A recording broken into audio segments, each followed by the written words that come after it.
Okay, harnessing the immune system to fight illness and cancer is not a new concept.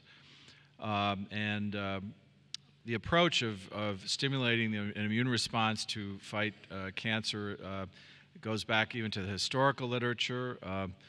The hopes are that using our own defenses to fight cancer will lead to more durable responses, treatments and approaches that are less toxic, and it's potentially really a natural response of the body to sort of foreign invaders and foreign antigens.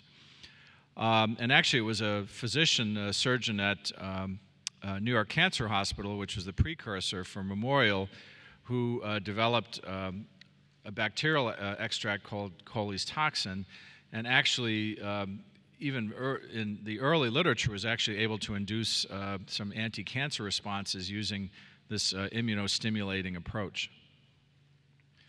So we talked earlier that early in my career, there's always been an interest in immunotherapy approaches to treat cancer. But the past, it was thought that what we had to do was stimulate the immune system with vaccines and other drugs to sort of stimulate an immune response.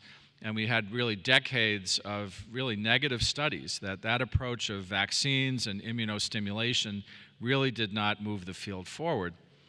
And now it's increasingly clear that T cells, which are the mainstay of sort of cellular immunity that can potentially fight off tumors, is that there's a delicate interaction between the immune system and the cancer cell, and also interactions between other immune components in the cancer cell. And as I said earlier, we all have to mount an immune response when we get an infection or we're exposed to some foreign antigen, but we have to be able to shut it off, because otherwise, every time you got a cold, you'd have like a major allergic reaction because your immune system is so activated to fight off an infection or to confront a foreign antigen. And what happens is that these mechanisms by which the immune system is turned off are exploited in the tumor environment. Basically, the tumor cell has proteins on the surface that bind to and activate receptors on T cells that actually shut them off and actually even cause the T cells to die off. So what we found is that we can identify drugs that may inhibit these pathways. These are immune checkpoints. These are checkpoints on the immune system. So we have immune checkpoint inhibitors that are basically blocking this suppression of the immune response and resulting in activation of immunity. And again, has led to dramatic responses in cancers like melanoma. And the targets that we see on the bottom include CTLA-4, which we talked about. That's a dendritic cell interaction with the T cell. And then PD1, which is a direct interaction between the tumor cell and the T cell. And if we can inhibit these pathways, we can potentially cause a resurgence of an immune response. And again, as I said earlier, this is probably the most exciting area and probably going to be the most productive area of cancer research in the next few years. So anti-CTLA-4 antibodies, these include drugs like ipilimumab, which is approved for melanoma, and tremelimumab, which is a similar drug in development. If we look at the results, and there actually are some early clinical trials. Tremelimumab has been looked at, but ipilimumab, there was actually a phase 2 trial that treated nearly 30 patients, and only one patient responded to ipilimumab. So anti-CTLA-4 by itself really very limited, if any, benefits. And this class of drugs really has really substantial side effects. This is the class of drugs that causes severe autoimmune reactions, including rashes, diarrhea. Some patients can get thyroid abnormalities, they can become diabetic, they can develop liver function abnormalities. So as a single agent, these drugs probably are not going to move forward in the treatment of gastric cancer. As we'll see later, there may be some promise for combining these drugs with the better tolerated anti-PD1 drugs. I'll repeat and show the data again for nivolumab, which is a PD1 drug that looks like it's a success in advanced gastric cancer. And the hope is that combining these two classes of drugs may potentially increase the effectiveness of immunotherapy in gastric cancer. Certainly that's been the case in other cancers like melanoma. So the anti-PD1 and PDL1 antibodies, these are drugs like Keytruda and Opdivo, pembrolizumab, nivolumab are the drug names. And these antibodies block this pathway, block the PD1 receptor. If you activate the PD1 receptor, you kill off your T cells and you kill your immune response. So if you block the PD1 receptor, you get a surgence of immunity. PDL1 is actually the protein that activates the receptor. PD1 is expressed on the T cells, and PDL1 is expressed on the tumor cells. So we have drugs that bind to and block either the receptor or the ligand, these drugs include pembrolizumab and nivolumab. Pembrolizumab, again, is Keytruda. Nivolumab is Opdivo. Avelumab, this is the drug that recently got approved for bladder cancer, and durvalumab, another drug in development. If we look at these drugs given by themselves in gastric cancer, we see responses in about 10 to 15% of patients.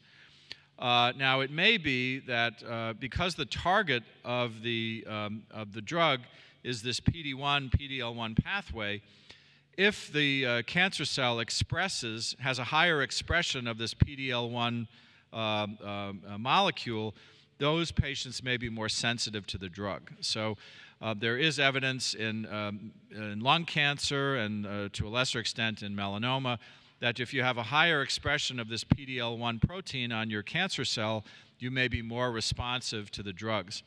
However, in gastric cancer, this is not a protein that's highly expressed, however,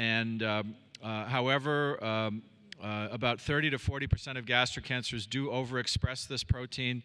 And there is a suggestion that if you see response rates of 15%, it's about a 10% response in the patients that have PDL1 negative tumors, that they don't overexpress PDL1, but the response may rise higher to 20 to 25% in cancers that test PDL1 positive. And again, about 40% of cancers will test PDL1 positive in clinical studies. And as we'll see later, a recent late-phase trial did suggest a survival benefit for nivolumab in gastric cancer versus supportive care alone. There are serious toxicities associated with these drugs as well, but they're very uncommon. Less than 3 to 5% of patients are going to have more severe side effects. One of the more worrisome side effects is pneumonitis or lung inflammation.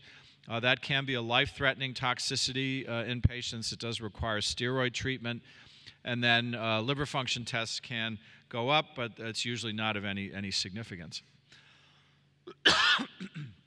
So these are the data for pembrolizumab. This is a phase 2 trial in which patients that were PD-L1 positive received pembrolizumab as a single treatment. Most of the patients had received at least 2 or 3 different types of chemotherapy before.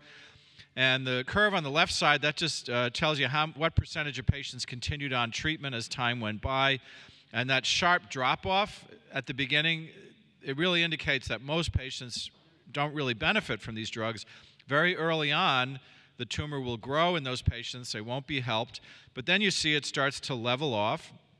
And then out at a year, it starts to plateau. So there are some patients that do get more long-term benefit from this drug. And as a consequence, survivorship may potentially be improved. But that was a phase 2 trial. That trial only treated about 30 patients. That was pembrolizumab, and it was in PD-L1 positive patients. So the next step really is to compare immunotherapy to what's the standard treatment. So this, the trial I told you about earlier from Dr. Kang, who's a leading gastric cancer investigator in South Korea. And he led a trial in patients that, with gastric cancer that had received all conventional treatment. There really weren't any good other options other than just medical care.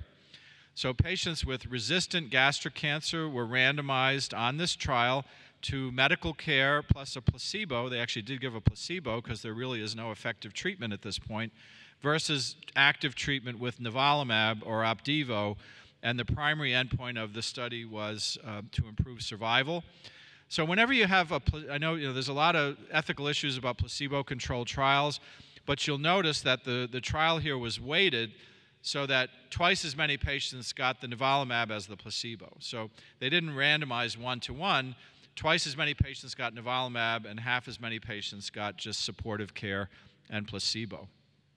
So there was a measurable response to nivolumab. 11% of patients had a response. The tumor actually shrank on treatment, and another 30% had stabilization of the cancer, and that's in comparison to no responses to placebo and only about 25% of patients that had no growth of the cancer. So there was an improvement in response. About 10% of patients responded, and overall about 40% of patients had some control of their cancer. And what's really impressive, if you look at the very bottom of the table here, what was the duration of response? It was about 9 months. So that means that half of the patients were still having a response at 9 months, and half of the patients were still responding beyond 9-10 months. So responses to immunotherapy, even though it's a small percentage of patients, you can get a durable response sometimes beyond a year. So that's another reason why we're so excited about these drugs. It's not just responses, but some patients really get durable responses. Now, what we don't know from this study is which patients responded, because they have not published it, because I told you that PDL1, if a tumor is PDL1 positive, you may have a better chance of responding. So we don't know yet from the study which of the patients were PDL1.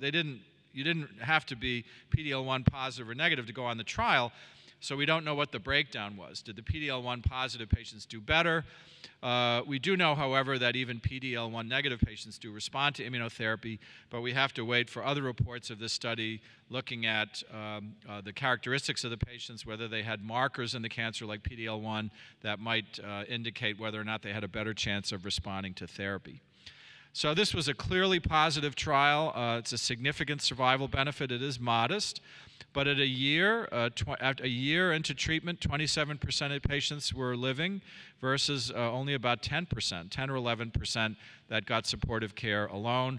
And this resulted in about a 40% chance in the risk of death from treatment with nivolumab. And as this I showed you earlier with pembrolizumab, this just tells you how long patients are on treatment. So the lower axis, that's months. And the left axis is the percentage of patients, and you can see there's an abrupt drop-off. Again, most patients are not going to benefit from this drug.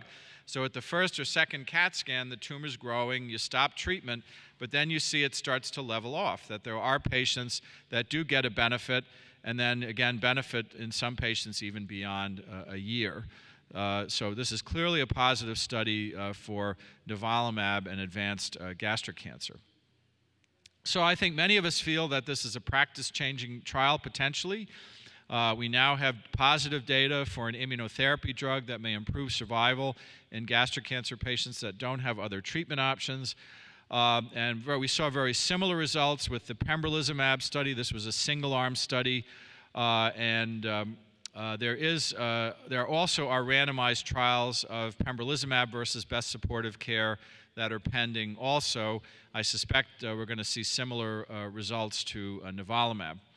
But again, remember that curve where most of the patients, this is what I tell patients, I know everybody wants immunotherapy, but it doesn't help everybody. And the majority of patients do not benefit from these drugs. There's a rapid drop-off of patients that receive these treatments.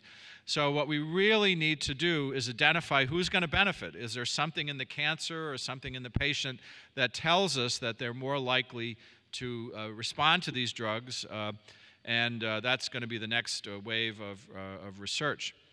And also now the next generation of studies is to look at combination immunotherapy, combining immunotherapy drugs, combining new drugs with immunotherapy to see if we can improve upon the modest signal of benefit from these agents.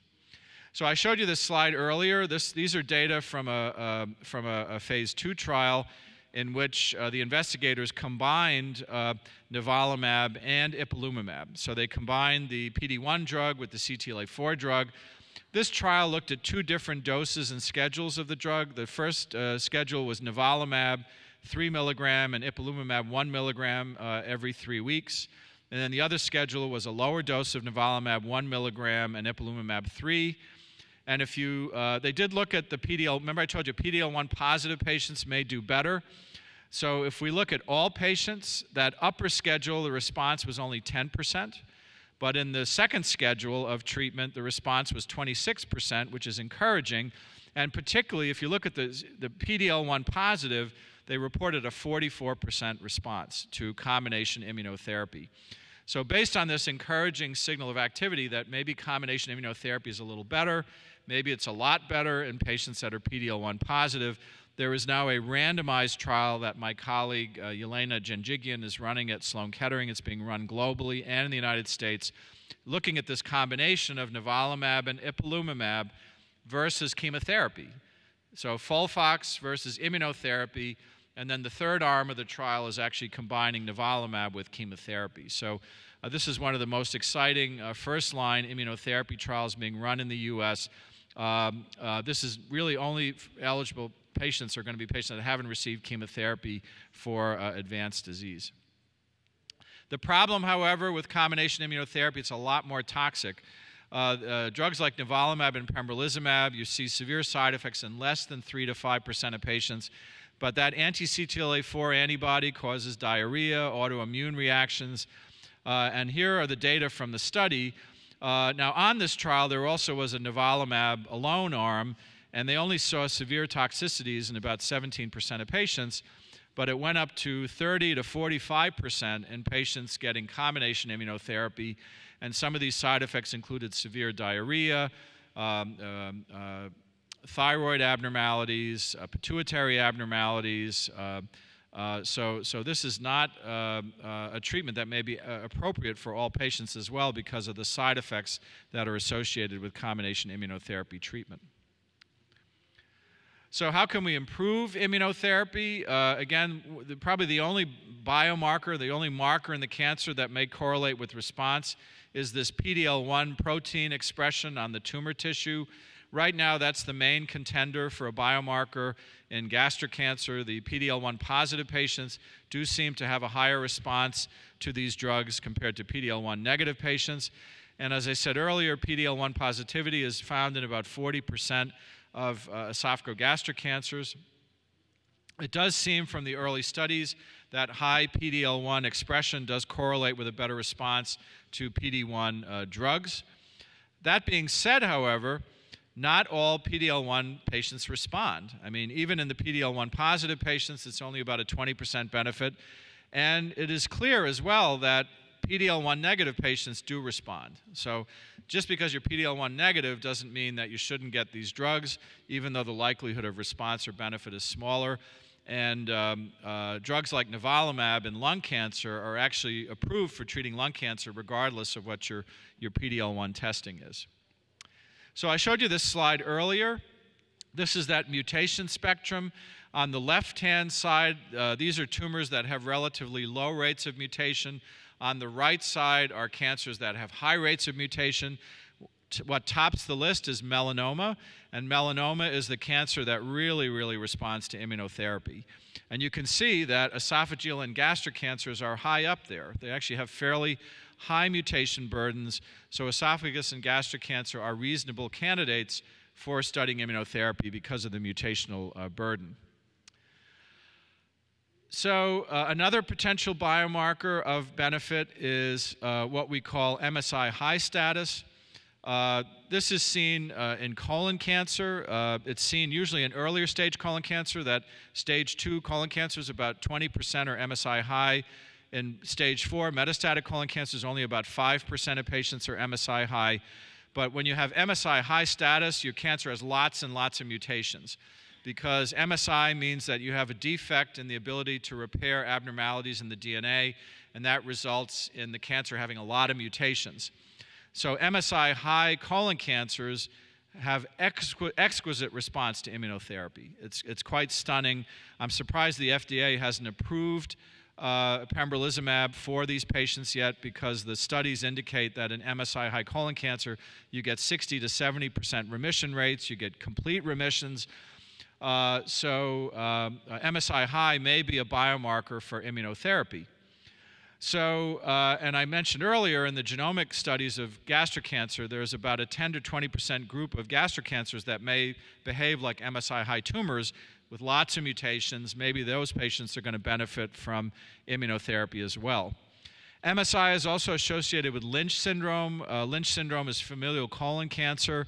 It accounts for about 5 to 6% of colon cancers. It's in your blood and your genes, and these are MSI high cancers. A small percentage of gastric cancers occur in Lynch families, and we now should probably be routinely testing all gastric and other solid tumors for this MSI status because it may have implication for the use of immunotherapy drugs.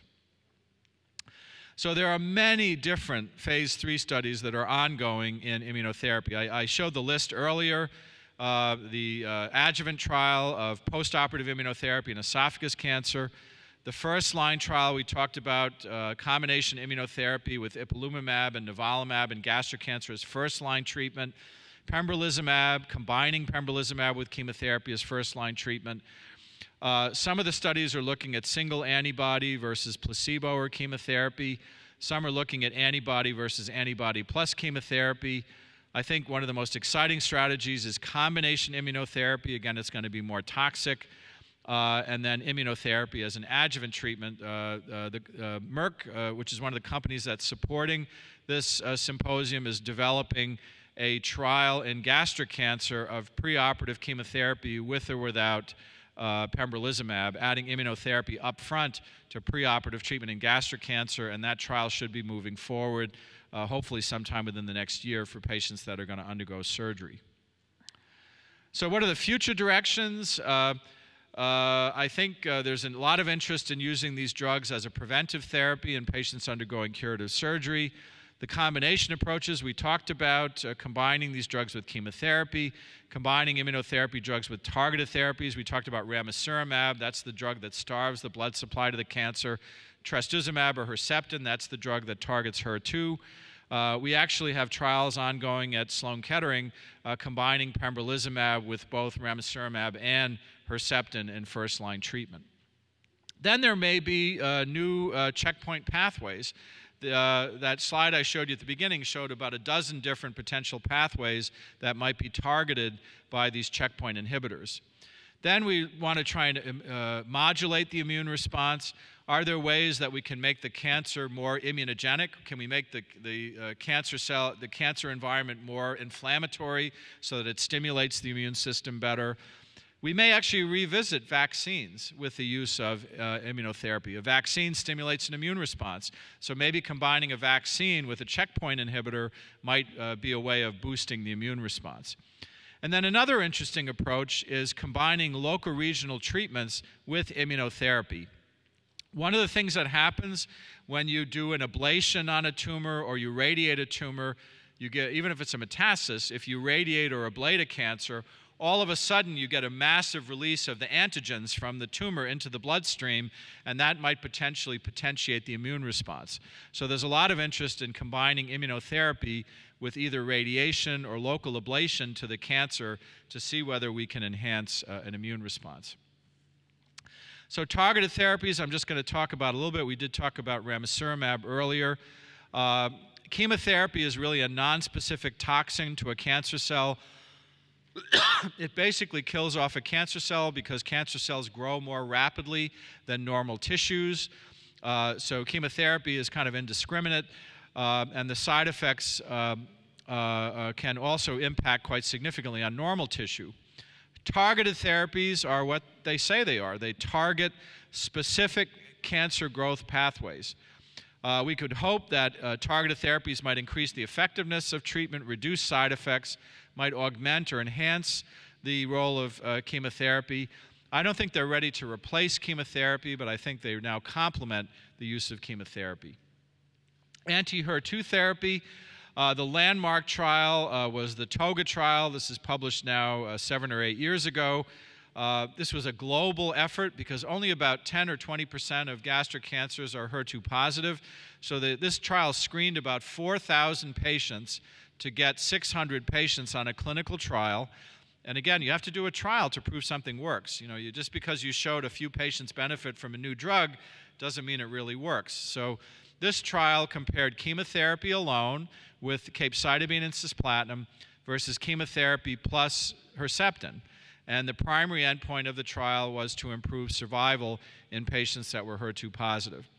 They identified about 20 to 30% of the patients they screened that were HER2 positive, and adding Herceptin to first-line chemotherapy improved remission rates. 47% of patients responded to chemotherapy compared to 35% to chemo alone. Patients were on treatment longer, and they lived longer. So based on this trial, Herceptin was approved for the first-line chemotherapy treatment of patients with HER2-positive gastric cancer. And this just shows the survival benefit. Again, the curves separate. The problem, however, is that gastric cancer is not breast cancer. So remember that HER2-targeted treatment was first developed in breast cancer, and pretty much every HER2 drug that's been studied in breast cancer works in breast cancer. However, in gastric cancer, there have been some failures. The drug lapatinib, which is a tyrosine kinase inhibitor, when you combine lapatinib with chemotherapy in HER2-positive patients, you don't get a benefit. It's no better than chemotherapy alone. Then there's another drug called TDM1. That was a second-line HER2 drug. That failed to improve outcome over chemotherapy alone. So just because these drugs work in breast cancer doesn't mean they're going to work in gastric cancer. But there's a lot of research to identify new drugs, and we're now awaiting results from a drug called pertuzumab, combining pertuzumab with Herceptin in first-line treatment. That's been a home run in breast cancer, and hopefully we will see benefits that will help our patients with gastric cancer as well. So we talked about angiogenic therapy. The ramucirumab is the approved drug now. Basically, angiogenesis is how the tumor cell feeds itself.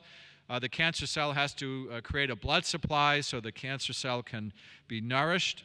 And basically, angiogenesis in a tumor is it's pathologic. It's not a healthy or normal angiogenesis. Oops. So I showed you this slide, this trial earlier. This was patients with chemotherapy-resistant gastric cancer that had already had progression of their tumor on 5-FU platinum, and they randomized patients to medical care only or to treatment with ramucirumab. And as I showed you earlier, this study did show modest improvements in survival in patients on treatment. So that led to the FDA approved this drug for the treatment of advanced gastric cancer by itself. But the problem is that, usually when patients fail 5-FU platinum, we give them Taxol. So the more relevant question was, what does ramucirumab do when you combine it with standard second-line Taxol? And this study, you can see, again, a survival benefit. The blue curve is second-line treatment with patients getting Taxol alone, and the upper curve is patients getting Taxol plus ramucirumab. So again, this pushed out survival to 9 months. Patients were living almost a year with secondary chemotherapy. So this led to FDA approval for ramucirumab combined with Taxol as second-line treatment, and that's now the standard of care. Patients, after the tumor grows on 5-FU platinum, we give patients Taxol ramucirumab as the standard second-line treatment. So these are second-line therapies. We talked about taxanes and irinotecan.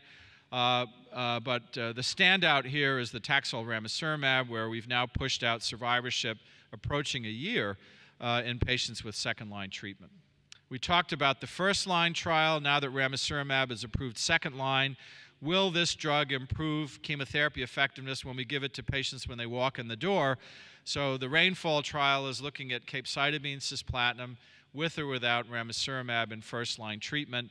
I'm also involved in this trial, and I don't know if I can really say anything, but I got a call from my Lilly colleagues, and they had a meeting with their investors, and they said they had good news. So that doesn't mean it's a positive trial. There's no data, but I was told I didn't have to keep this secret, but it may be that ramucirumab will be a positive outcome in first-line treatment, but we have to wait and see the data. So to summarize then, immune and targeted agents. Again, we don't work to use the immune system just by stimulating it. We have to give drugs that overcome immune inhibition. So immune checkpoint inhibitors essentially block those checkpoints so that we can have a robust immune response to a cancer. And this is a clear active strategy in gastric cancer. We now have a positive phase 3 study which showed a survival benefit for nivolumab, for Opdivo, compared to supportive care alone in third-line treatment. And there are many, many ongoing studies in first, second, and third line, combination immunotherapy, immunochemo, sequencing chemo, and immunotherapy. The future of immunotherapy is really going to identify who benefits from these drugs. Because I showed you those curves where, after the first CAT scan or two, most patients are off the treatment, but then a small group of patients gets benefit. Can we identify who those patients are? PDL1 is a start, but I think doing the genomic analysis of cancers, looking at those subsets we talked about, the MSI High cancers, the EBV cancers may benefit more from immunotherapy, and hopefully we'll have better predictors to select patients for this treatment. And then the hope is that patients that don't respond to immunotherapy, if we develop combinations, maybe we can make these drugs work in patients where they don't work by themselves. Adding Herceptin or trastuzumab to chemotherapy in HER2-positive patients improves all the outcomes, and ramucirumab is now active in second-line treatment, and we'll see whether or not that drug moves forward as first-line treatment. Thanks very much.